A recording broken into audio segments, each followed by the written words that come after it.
Bonjour les amis, nous sommes aujourd'hui le 15 février 2023 et aujourd'hui le psaume est merveilleux puisqu'il nous dit comment rendrai-je au Seigneur tout le bien qu'il m'a fait.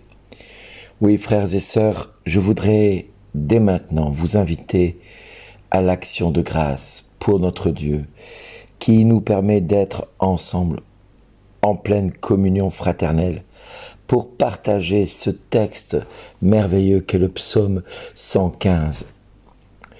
Oui, comment rendrai-je au Seigneur tout le bien qu'il m'a fait? J'élèverai la coupe du salut. J'invoquerai le nom du Seigneur. Je tiendrai mes promesses au Seigneur, oui, devant tout son peuple. Il en coûte au Seigneur de voir mourir les siens. Je tiendrai mes promesses au Seigneur, oui, devant tout son peuple, à l'entrée de la maison du Seigneur, au milieu de Jérusalem.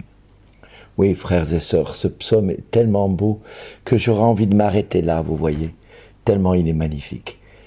Et pourtant, quand on relit les textes, on trouve une forme encore de cohérence entre l'évangile où Jésus guérit l'aveugle qui se mettait à distinguer avec netteté les choses qui étaient, les choses qui vraiment lui permettaient de voir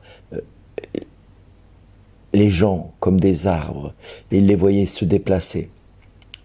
Et Jésus va reprier à nouveau pour lui, et là également, l'homme va voir vraiment et va distinguer avec netteté les choses.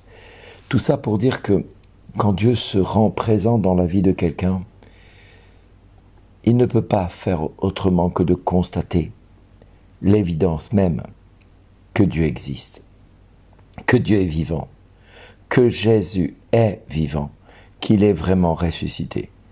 Oui, frères et sœurs, c'est en guérissant l'aveugle avec un moyen tout à fait peu ordinaire, de la salive qu'il va appliquer sur les yeux de cet aveugle. Salive qui aujourd'hui serait scandaleuse de mettre sur les yeux de quelqu'un avec l'histoire du Covid et autres. Eh bien voilà, Jésus va mettre de sa salive sur les yeux de cet aveugle et va lui imposer les mains. Et il va lui poser la question, aperçu, est-ce que tu aperçois quelque chose?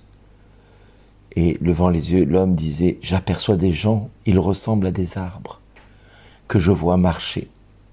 Alors Jésus de nouveau imposa les mains sur les yeux de l'homme. Celui-ci se mit à voir normalement. Il se trouva guéri et il distinguait tout avec netteté. Oui, mes frères et sœurs, l'Évangile nous invite à voir au-delà de ce que nous pensons être possible ou pas. Tout comme Noé, lui qui va se rendre compte que désormais il est sauf et qu'il peut offrir à Dieu un holocauste d'agréable odeur auprès de Dieu pour le remercier de tout ce que Dieu a permis en lui sauvant la vie. En sauvant la vie, il y a des quantités d'animaux.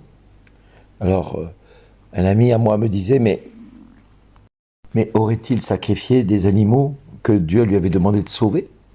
Bien oui, apparemment oui. Alors est-ce qu'il avait prévu deux couples d'oiseaux supplémentaires ou deux couples d'animaux purs supplémentaires pour offrir à Dieu à la sortie de cela? Ou alors est-ce que en sacrifiant ces animaux, il n'a pas participé à l'extinction d'une race d'animal?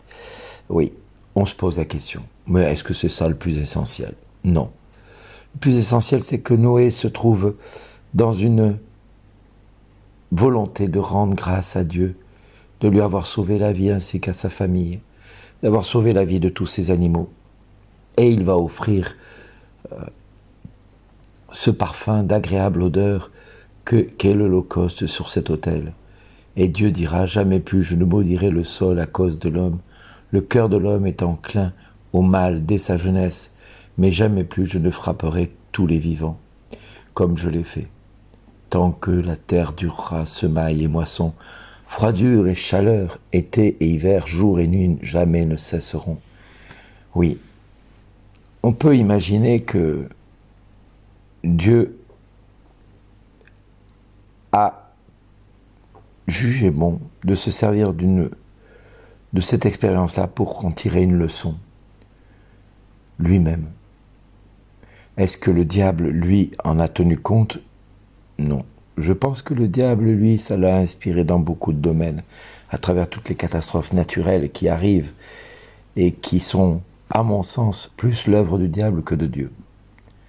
Cependant, quand on voit ce qui s'est passé en Turquie dernièrement et en Syrie, mon Dieu, on a de quoi se poser la question, mais Seigneur, tu es où?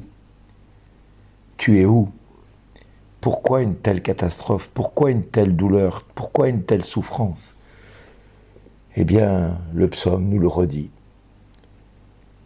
Parce qu'il nous faut rendre grâce pour tout le bien qu'il nous a fait, d'élever la coupe du salut, d'invoquer le nom du Seigneur. Oui, mes frères et sœurs, aujourd'hui tu peux soit te lamenter, soit te plaindre, soit rendre grâce à Dieu pour tout ce que tu vis au quotidien. Ah bon? Rendre grâce à Dieu au quotidien alors que je vis que des épreuves? Oui, peut-être que ce matin, tu as réussi à te lever de ton lit naturellement, sans encombre, sans problème de santé quelconque. Et puis si tu es quelque peu handicapé, tu respires encore, ton cœur bouge, se bat et te permet d'avoir du sang qui irrigue tout ton corps. Ah, tu as des problèmes avec tes reins, mais Dieu peut rétablir ses reins. Ah, tu as des problèmes avec ton dos, mais Dieu peut rétablir ton dos. Mais quand bien même il ne le rétablisse pas, tout le reste fonctionne, puisque tu es là et que tu écoutes cela. Alors j'ai envie de te dire, mon frère ou ma sœur, maintenant il est temps que tu rendes grâce à Dieu en récitant ce psaume 115, en le chantant même peut-être, pourquoi pas. Laisse parler ton cœur, laisse reconnaître l'action de grâce qui est due à Dieu, parce que c'est là où Dieu nous attend. Alors, qui que tu sois, où que tu sois, maintenant, sois cet aveugle qui retrouve la vue, c'est-à-dire capable de constater ce que Dieu a fait dans ta vie, avec netteté, avec clarté, avec action de grâce. Et puis, sers-toi de l'expérience de Noé, de ne pas hésiter à remercier Dieu, d'être là où tu en es aujourd'hui. Parce que si d'autres sont morts, si d'autres ne connaissent pas Jésus, toi tu es là. Alors remercie-le et sers-toi du psaume 115.